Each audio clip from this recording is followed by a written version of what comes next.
अस्सलाम वालेकुम की हाल चाल है। उम्मीद है तुसी ठीक होगे, खैरियत नाल होवोगे। अल्लाह ताला तुहानू इंज ही खुश ते आबाद ते हसदा मुस्कुरांदा रखे, आमीन। ते अज असीं बनाने लगे जे चिकन पकौड़े।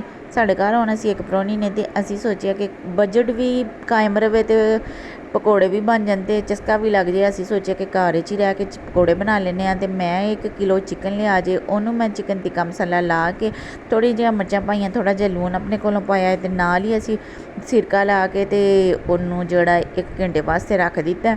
अगर तुहाडे कोल टाइम है तो 1 घंटा तुसीं मैरीनेट कर सकदे हो, नहीं ते उस तरह भी बड़े मज़ेदार बनदे ने। हुण असीं लिया जे बेसन, ते बेसन दे विच लून मर्च थोड़ी थोड़ी पा के, ते नाल ही जेह्ड़ा चिकन पकौड़ियां ने पानी छड्डिया सी मसाले वाला, ओह् ओह्दे विच पा के थोड़ा जिहा मिक्स कीता।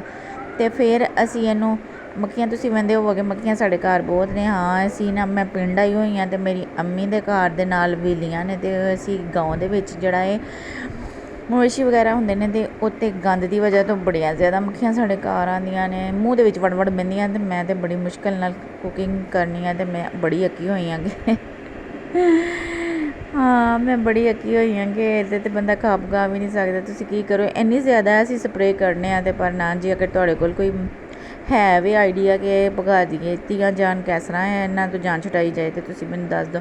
हुण असीं ओनू अच्छे तरीके नाल मैरीनेट कर लिया जे, आले दुआलियां कोटिंग करके, ते असीं उबलदे होए घ्यो दे विच इनू जेह्ड़े पकौड़े न फटाफट पा लिया है। लो जी, वेखो साढ़े पकौड़े जेह्ड़े ने ओह् किड्डे सोह्ने मैरीनेट होए ने, ते कोड होए ने, ते ओह्दी कोटिंग जेह्ड़ी है ओह् बिल्कुल नहीं उतरेगी। देखो, असीं जिस तरीके नाल तुहानूं कोटिंग करनी सिखाई है कि मसाला जेह्ड़ा है, जेह्ड़ा सख्त सख्त मसाला रखना है, ओनू नरम नहीं करना। नरम मसाला जेह्ड़ा हुंदा है ओह् पकौड़ियां तो वक्खरा हो जांदा। ते फिर असीं एह् सारे पकौड़े पा के कढ़ाई दे विच, ते असीं लेना